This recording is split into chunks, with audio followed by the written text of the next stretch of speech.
প্রিয় ছাত্রছাত্রীরা, তোমাদের সকলকে সুব্রত স্যারের ভূগোল ক্লাসে আবার স্বাগত জানাই। আমি তোমাদের একটি পরিবর্তিত মাধ্যমিকের সিলেবাস 2021 অনুসারে ভূগোলের একটি ধারাবাহিকভাবে সাজেশন তৈরি করার আমি চেষ্টা করছি। এর আগে আমি নদীর কাজ এবং হিমবাহের কাজ সম্পর্কিত প্রশ্ন তোমাদের সামনে তুলে ধরেছি। যারা আমার আগের দুটো ভিডিও দেখোনি তারা অবশ্যই আমার ইউটিউব চ্যানেলে গিয়ে ভিডিও দুটি দেখে নিতে পারো। আজকে আমি বহির্জাত শক্তি ও তাদের দ্বারা সৃষ্ট ভূমিরূপের শেষ অংশ বায়ুর কাজ থেকে পরিবর্তিত সিলেবাস অনুসারে গুরুত্বপূর্ণ প্রশ্ন নিয়ে আলোচনা করছি। তোমরা শুনতে থাকো। প্রথমেই আমি তোমাদের বায়ুর কাজ থেকে 3টে 5 নম্বরের প্রশ্ন দিয়েছি, তোমরা দেখতে পাচ্ছ। প্রথমটি হলো বায়ুর ক্ষয় কাজের ফলে গঠিত যে কোনো 3টি ভূমিরূপের উদাহরণ সহ বর্ণনা দাও। দ্বিতীয় প্রশ্ন, বায়ুর সঞ্চয় কাজের ফলে গঠিত যে কোনো 3টি ভূমিরূপের সচিত্র বর্ণনা দাও। এবং 3 নম্বর প্রশ্ন, বায়ু ও জলধারার মিলিত কাজের ফলে গঠিত ভূমিরূপগুলির বর্ণনা দাও।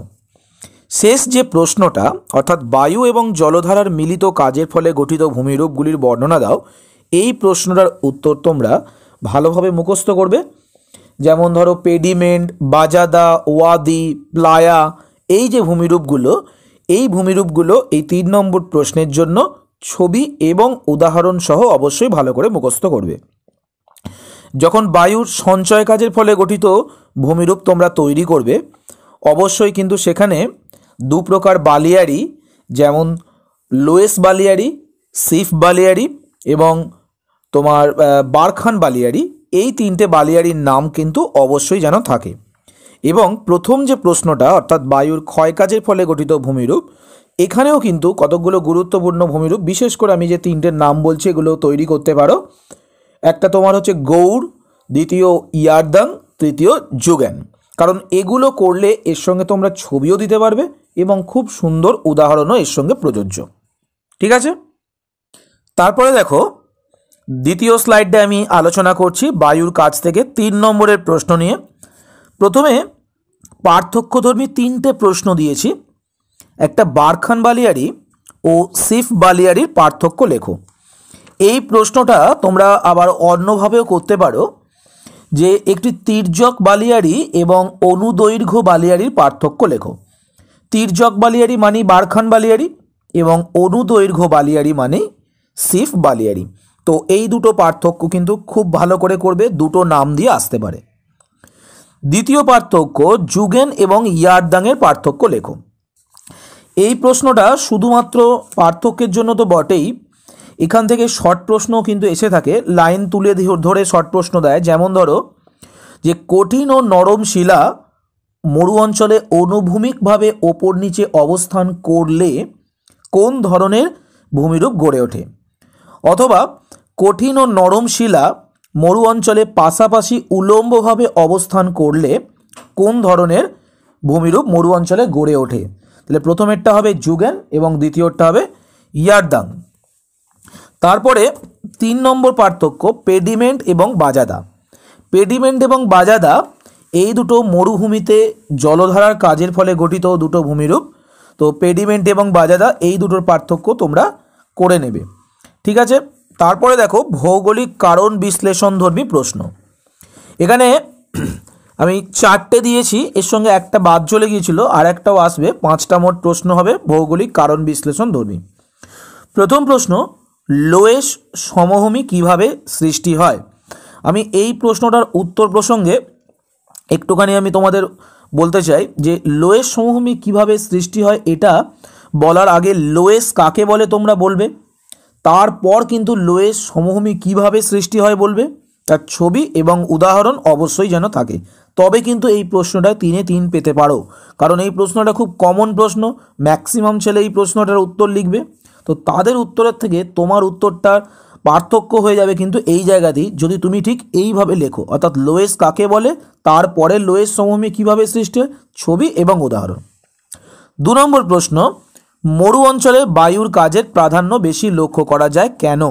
এই প্রশ্নটার উত্তর তোমরা তোমাদের টেক্সট বইয়ের বায়ুর কাজের একদম প্রথম অংশে পেয়ে যাবে। 3টে পয়েন্ট ভালো করে তৈরি করে নেবে। বায়ু কোন কোন পদ্ধতিতে ক্ষয় করে ও কি কি, এবং 4 নম্বর প্রশ্ন, কিভাবে মরু অঞ্চলে বারখান বালিয়াড়ি থেকে সিপ বালিয়াড়ির সৃষ্টি হয় তা লেখো। এবং যেটা 5 নম্বরের প্রশ্ন হতো সেটা আমার দেওয়া নেই, তোমরা নোট করে রাখতে পারো, যে মরু সম্প্রসারণ প্রতিরোধের উপায়গুলি লেখো।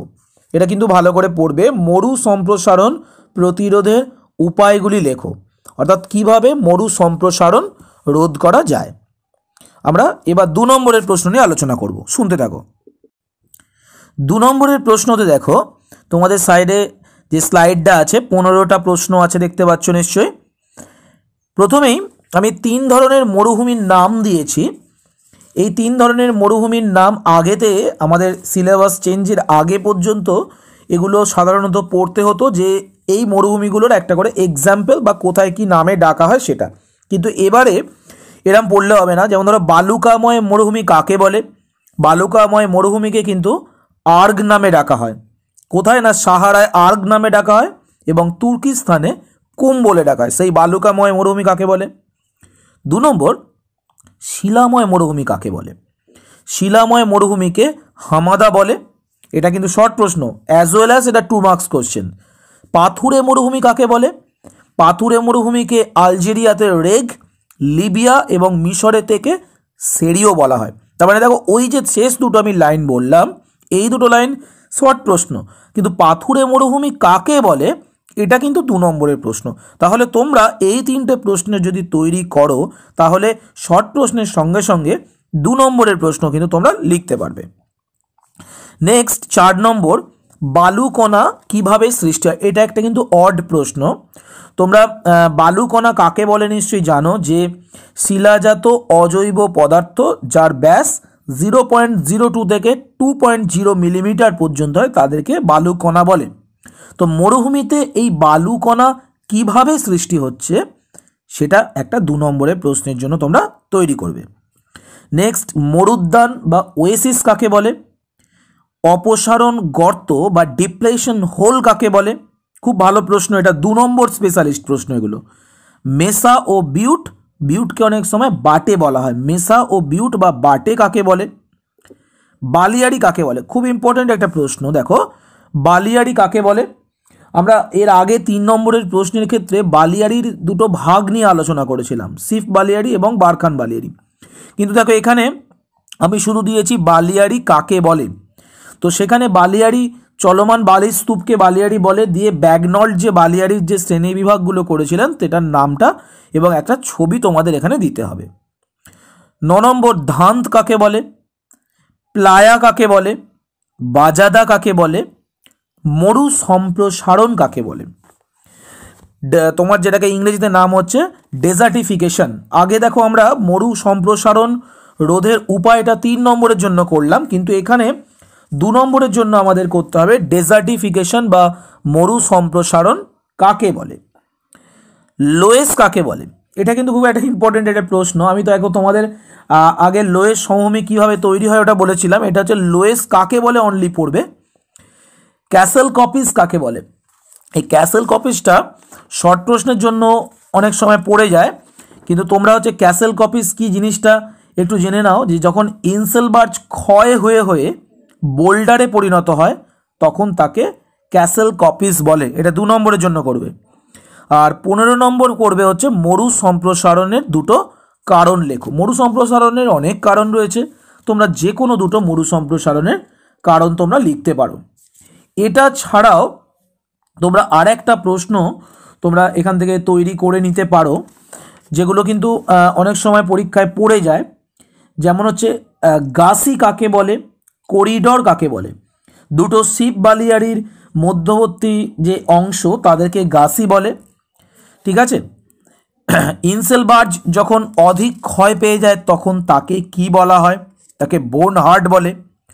মরুস্থলী শব্দের অর্থ মৃতের দেশ, সাহারা শব্দের অর্থ জনহীন প্রান্তর। তাহলে এই কতগুলো প্রশ্ন কিন্তু তোমরা এই জায়গা থেকে করে নিতে পারো। এর মধ্যে যদি প্রশ্নগুলো তোমাদের মনে হচ্ছে পারবে না, আমাকে অবশ্যই নিচের কমেন্ট বক্সে জানাবে। আমি প্রয়োজনীয় নোটসের পিডিএফ দিয়ে তোমাদের সাহায্য করব। আজকের জন্য এই পর্যন্তই। ভালো থেকো, সুস্থ থেকো, নমস্কার।